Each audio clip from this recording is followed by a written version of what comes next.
Özüm nece nece sensiz, seni burada bilmirəm. Özüm nece nece sensiz, seni burada bilmirəm.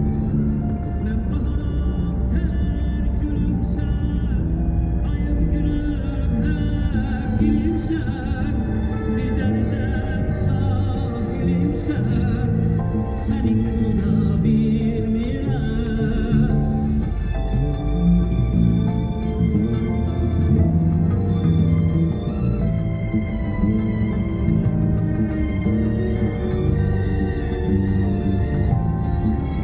Dostlar, bizim ünvanımız Babək prospekti üzü maşın bazarına tərəf gələndə Sokar zapravkanı keçirsiniz. Bax, Karadardır bura. Gördüyünüz kimi Karadara çatdıq. Karadarı 20 metrə keçən kimi yolun sağı görəsiniz, Opel mağazinidir. 20 metrə keçən kimi yolun sağında var bizim mağazin, Yağlar şəhəri.